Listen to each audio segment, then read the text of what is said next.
கரூர்ல இந்த முறை ஸ்டாலின் செந்தில் பாலாஜி அவருக்கு சீட்டு கொடுக்காம அவருக்கு கோயம்புத்தூர்ல தொகுதியை கொடுத்துட்டு கரூர்ல ஸ்டாலின் அவர்கள் திமுக வேட்பாளரை அவர் களம் இறக்கியிருக்காரு. ஸோ கரூர் அப்படின்னாலே செந்தில் பாலாஜி தான், செந்தில் பாலாஜி வேற இல்லை, கரூர் வேற இல்லை அப்படின்னு தன்னுடைய கோட்டையாக செந்தில் பாலாஜி கரூரை வச்சுக்கிட்டு இருந்தாரு.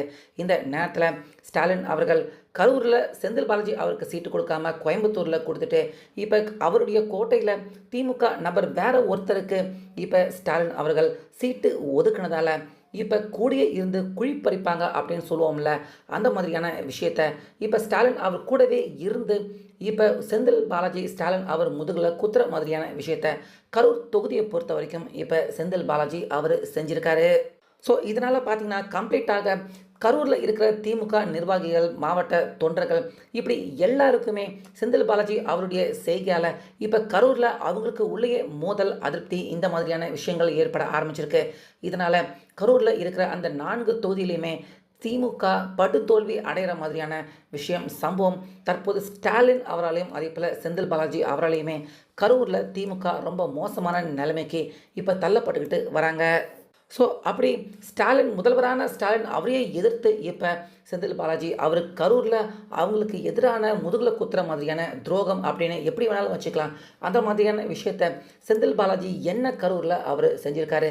இப்போ இந்த விஷயத்தால் ஸ்டாலின் அவருக்கே செந்தில் பாலாஜி அவர் மேலே கோபம் ஏற்பட ஆரம்பிச்சிருக்கு.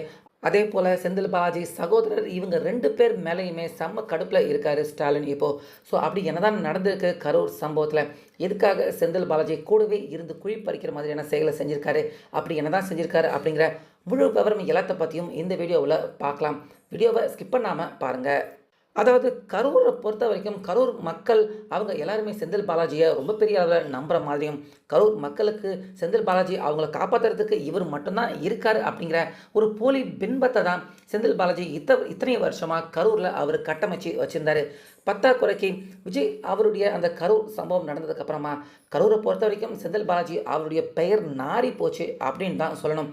இதனால் ஸ்டாலின் அவர் பார்த்தீங்கன்னா, நீங்கள் கரூரில் நிற்க வேணாம், நீங்கள் கோயம்புத்தூர் தொகுதிக்கு போயிடுங்க, கரூரில் நான் வேறு ஒரு திமுக வேட்பாளரை நிப்பாட்டுறேன், நீங்கள் இங்கே இருக்கிற உங்களுடைய கேங்கு, கரூர் கேங்கு, திமுக தொண்டர்கள் நபர்கள் எல்லாருமே நான் நிப்பாட்டுற அந்த கேண்டிடேட்டுக்கு, அந்த வேட்பாளருக்கு சப்போர்ட் பண்ணுங்கள், நீங்கள் கோயம்புத்தூர் தொகுதியில் நின்று ஜெயிச்சுக்கங்க, உங்களுக்கு வேணுங்கிறத செஞ்சு தர அப்படின்னு ஸ்டாலின் அவர்கள் செந்தில் பாலாஜி அவரை நீங்கள் கரூரில் போட்டியிட வேண்டாம், நீங்கள் கோயம்புத்தூருக்கு போயிடுங்க அப்படின்னு கோயம்புத்தூருக்கு அனுப்பி வச்சுட்டாரு ஸ்டாலின் செந்தில் பாலாஜி அவரை.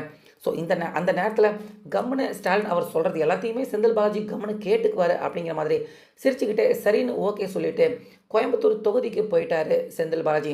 இப்படி இருக்க ஸ்டாலின் அவர் இங்கே கரூரில் செந்தில் பாலாஜி அவர் நிற்கக்கூடிய அந்த தொகுதிக்கு ஒரு வேட்பாளர் ஒருத்தரை அனௌன்ஸ் பண்ணி அவரை வேட்பு மனு தாக்கல் பண்ண வச்சுருக்காரு ஸ்டாலின்.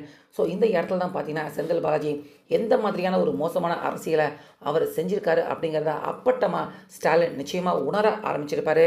அதாவது ஒரு நபர் வேட்பு மனு தாக்கல் பண்ணுறாரு அப்படின்னா அந்த வேட்பு மனுவில் எந்த ஒரு சிக்கலும் இருக்கக்கூடாது, எந்த ஒரு பிரச்சனையும் இருக்கக்கூடாது. A to Z அவங்க என்னென்ன விவரங்கள் கேட்குறாங்களோ அது எல்லாத்தையுமே துல்லியமாக அந்த வேட்பு மனு தகவலில் மென்ஷன் பண்ணால் மட்டும்தான் அவங்க எலெக்ஷன்லேயே போட்டியிட முடியும். ஸோ இது பேசிக்கான விஷயம், கண்டிப்பாக நம்ம எல்லாருக்குமே தெரிஞ்சிருக்கும். ஆனால் திமுக சார்பாக ஸ்டாலின் அவர் முன்மொழிந்த கரூர் வேட்பாளர் பார்த்தீங்கன்னா அவர் சப்மிட் பண்ணியிருக்க அந்த வேட்பு மனு தாக்கலில் எந்த ஒரு விஷயமும், எந்த ஒரு ஆவணமும் முழுசாக இல்லை, ஒரு இன்கம்ப்ளீட் வேட்பு மனு தாக்கலை. இப்போ ஸ்டாலின் அவர் முன்மொழிந்த கரூர் வேட்பாளர் பார்த்தீங்கன்னா அவர் ஸ்டாலினுக்கே ரிவீட் அடிக்கிற மாதிரி இப்போ அவர் வேட்பு மனு தாக்கல் பண்ணியிருக்காரு. அந்த வேட்பு மனுவில் சுத்தமாக ஒரு வேட்பு மனுனா எப்படி இருக்கணுமோ, அதாவது வேட்பு மனுவை ஏற்கிற மாதிரி இல்லை, ரிஜெக்ட் பண்ணுற மாதிரியான ஒரு வேட்பு மனுவை தான் ஸ்டாலின் அவருடைய ஆதரவாளராக இருக்கிற அந்த நபரை பார்த்தீங்கன்னா தவறான ஒரு வேட்பு மனு தான் அவர் தாக்கல் பண்ணியிருக்காரு. ஸோ எதுக்காகடா இப்படி திடீர்னு பண்ணணும், ஏன்னா வேட்பு மனு பார்த்தீங்கன்னா தாக்கல் பண்ண போகிற அந்த தேதியும் பார்த்தீங்கன்னா நிறைவடைஞ்சிருச்சு. ஸோ இந்த நேரத்தில் வேட்பு மனுவை தவறாக தாக்கல் பண்ணால் நிச்சயமாக திமுகவே அந்த தொகுதியில் போட்டியிட முடியாமல் போயிடுமே அப்படின்னு எல்லாருமே நினச்சிட்டு இருக்க நேரத்தில் அந்த இடத்துல தான் செந்தில் பாலாஜி ரொம்ப பெரிய ஒரு ஷாக் எல்லாருக்குமே கொடுக்குறாரு. அதாவது செந்தில் பாலாஜி அவருடைய தம்பி அவரை கரூர் அந்த தொகுதியில், செந்தில் பாலாஜி தொகுதியில் நிற்க வைக்கிறதுக்கான எல்லா ஏற்பாடு வேலையுமே செந்தில் பாலாஜி அவர் செஞ்சு முடிச்சிட்டாரு. அதாவது வேட்பு மனுவையே தாக்கல் பண்ணி முடிச்சிட்டாரு. கரூரில் செந்தில் பாலாஜி அவருடைய சகோதரர் வேட்பு மனுவை தாக்கல் பண்ணிட்டாரு. ஸோ அவர் பண்ணியிருக்க அந்த வேட்பு மனு தாக்கல் பார்த்தீங்கன்னா பர்ஃபெக்டாக இருக்குது. எந்த ஒரு இடத்துலையுமே அந்த வேட்பு மனுவை ரிஜெக்ட் பண்ணுற மாதிரி எந்த ஒரு மைனஸும் இல்லாமல் அவ்வளவு துல்லியமாக அழகாக செந்தில் பாலாஜி அவருடைய சகோதரர் வேட்பு மனு தாக்கல் பண்ணி முடிச்சிட்டாரு. ஆனால் ஸ்டாலின் அவர் அனுப்பி வச்ச அந்த திமுக வேட்பாளர் அவர் தாக்கல் பண்ண அந்த வேட்பு மனுவில் சுத்தமாக பார்த்தீங்கன்னா எதுவுமே சரியில்லை. ரிஜெக்ட் பண்ணுற மாதிரியான ஒரு வேட்பு மனு தான் அவர் தாக்கல் பண்ணியிருக்காரு. ஸோ இதை கேட்டு ஸ்டாலின் அவர் ரொம்ப பெரிய அளவில் அதிர்ச்சி அடைஞ்சிட்டாரு. கரூரில் நீ நிற்க வேண்டாம், இந்த இடத்துல நீ நின்றீங்கன்னா கண்டிப்பாக திமுகவுக்கு வெற்றி வாய்ப்பு மோசமாக இருக்குது. நீ அங்கே கோயம்புத்தூருக்கு போயிடு, இந்த இடத்துல நான் சொல்கிற ஆளை நிப்பாட்டிக்கிறேன் அப்படின்னு ஸ்டாலின் சொன்னப்போ சரி சரி அப்படின்னு சொல்லிட்டு பின்னாடியே அந்த நபருக்கு எத்தனை கோடி எத்தனை ஆயிரம் செந்தில் பாலாஜி பணத்தை இறைச்சாரு அப்படின்னு தெரியல. அந்த நபரும் பார்த்தீங்கன்னா ஸ்டாலினுக்கு எதிராக செயல்படுற மாதிரி அவர் தாக்கல் பண்ண அந்த வேட்பு மனுவில் எல்லாமே தவறாக தாக்கல் செய்து எனக்கு பணம் கிடைச்சா போதும், நான் எலெக்ஷன்லேயே போட்டியிடலை அப்படிங்கிற மாதிரி அவர் தன்னுடைய வேட்பு மனுவை தவறாக பதிவு பண்ணி இப்போ ரிஜெக்ட் ஆகிற மாதிரி அந்த வேட்பு மனு தாக்கல் செஞ்சுருக்காங்க. ஸோ திமுக தரப்பில் இருந்து ஒரு மனு ரிஜெக்ட் ஆயிடுச்சு அப்படின்னா ஆட்டோமேட்டிக்காக அடுத்த இன்னொரு நபராக இரண்டாவது இடத்துல இருக்கிற செந்தில் பாலாஜி அவருடைய சகோதரரான அவருடைய வேட்பு மனுவை எலெக்ஷன் ஆணையம் அவங்க எடுத்துக்குவாங்க. இதனால் செந்தில் பாலாஜி கரூரில் போட்டியிட முடியல அப்படின்னாலுமே செந்தில் பாலாஜி அவருடைய சகோதரர் அவர் தான் இந்த எலெக்ஷனில் கரூர் தொகுதியை பொறுத்த வரைக்கும் அவர் போட்டியிட போகிறாரு. ஸோ அதுக்கு தான் பார்த்தீங்கன்னா செந்தில் பாலாஜி நான் போனால் கூட என் தம்பி இருக்காண்டா கரூரில் அப்படிங்கிற மாதிரி இப்போ தன்னுடைய தம்பியை கரூரில் நிப்பாட்டுறதுக்காக ஸ்டாலின் அவர் அனுப்பி வச்ச வேட்பாளரையே விலைக்கு வாங்கிக்கிட்டு அவரை தவறாக அந்த இடத்துல வேட்பு மனு தாக்கல் பண்ண வச்சு பின்னாடியே தன்னுடைய தம்பியுமே வேட்பு மனுவை தாக்கல் பண்ண வச்சிருக்காரு. அந்த நபர் தவறாக வேட்பு மனு தாக்கல் பண்ணியிருக்காரு.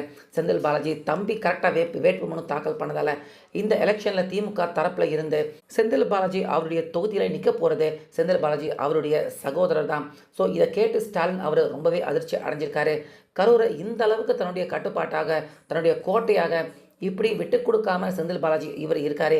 இவரை கரூரையே விட்டு வச்சோம்னா நிச்சயமாக நம்ம திமுகவுக்கு எப்பயுமே அது நல்லதில்லை அழகில்லை அப்படிங்கிற மாதிரி ஸ்டாலின் அவருக்கே ரிப்பீட் வைக்கிற மாதிரி ஏன்னா நீங்கள் கோயம்புத்தூருக்கு அனுப்புனாலும் நான் கோயம்புத்தூர்லேயுமே நின்று ஜெயிச்சு காட்டுறேன், நீங்கள் கரூர்லேயுமே என்னுடைய தம்பியை நிற்க வச்சு ஜெயிச்சு காட்டுறேன் அப்படின்னு இப்போ செந்தில் பாலாஜி கரூரை பொறுத்த வரைக்கும் ஸ்டாலின் அவருக்கு முதுகுலேயே குத்துற மாதிரி கூடவே இருந்து குழிப்பறிச்சு துரோகம் பண்ணுற மாதிரி இப்படி எப்படி வேணாலும் சொல்லிக்கலாம். அப்படிப்பட்ட சம்பவத்தை கூடவே இருந்து ஸ்டாலின் கூடவே இருந்து கடைசியாக காலவாரி விட்டுருக்காரு செந்தில் பாலாஜி கரூரை பொறுத்த வரைக்கும்.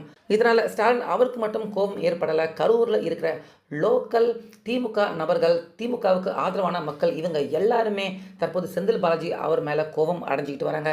அதே போல் செந்தில் பாலாஜி அவருக்குன்னு ஒரு சர்க்கிள் இருக்குது கரூரில், அவங்க எல்லாருமே செந்தில் பாலாஜி செஞ்சது கரெக்டு அப்படிங்கிற மாதிரி இப்போ கரூரில் ஸ்டாலின் தரப்பு அதே போல் செந்தில் பாலாஜி தரப்பு அப்படின்னு இரு தரப்பு அவங்களுக்குள்ளேயே பார்த்தீங்கன்னா இந்த எலெக்ஷனில் நான் உனக்காக வேலை பண்ண மாட்டேன், நான் உனக்காக வேலை பண்ண மாட்டேன் அப்படின்னு அவங்களுக்குள்ளேயே அடிச்சுக்கிட்டு அவங்களுக்குள்ளேயே மோதல் சண்டை பிரச்சனை இப்படி எல்லாமே உச்சக்கட்ட அளவில் செந்தில் பாலாஜி தரப்பு அதே போல் திமுக தலைமை தரப்பு இவங்க இரண்டு பேருக்கும் இடையே தொடர்ந்து பிரச்சனைகளாக தான் பார்த்தீங்கன்னா இப்போ கரூரை பொறுத்த வரைக்கும் நடந்துகிட்டு இருக்கு.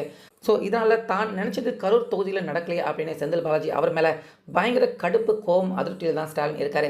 அதே போல் கரூரில் இருக்கிற 4 தொகுதிகள்லையுமே இதே மாதிரியான ஏறக்குறைய நிலவரம் தான் இருக்குது. இதனால் மக்கள்கிட்ட வெறுப்பு ஏற்பட்டிருக்கு. நிச்சயமாக கரூர் 4 தொகுதிகளையுமே திமுக ஜெயிக்க முடியாத ஒரு மோசமான நிலைமை தான். செந்தில் பாலாஜி அவருடைய இந்த ஈகோ அவருடைய இந்த மோசமான செயலால் திமுகவுக்கு கரூரை பொறுத்த வரைக்கும் மோசமான சூழ்நிலை தான் இப்போ ஏற்பட்டிருக்கு. ஸோ செந்தில் பாலாஜி கூடவே இருந்தார். செந்தில் பாலாஜி மிகப்பெரிய தியாகி அப்படிங்கிற மாதிரிலாம் ஸ்டாலின் புகழ்ந்ததை பார்த்துருக்கோம். ஆனால் கூடவே இருந்து அவருக்கான நேரம் வர்றப்ப ஸ்டாலின் முதுகுலையே குத்தி தன்னுடைய தம்பிக்கும் இப்போ கரூரில் சீட்டு வாங்கி கொடுத்துட்டாரு செந்தில் பாலாஜி.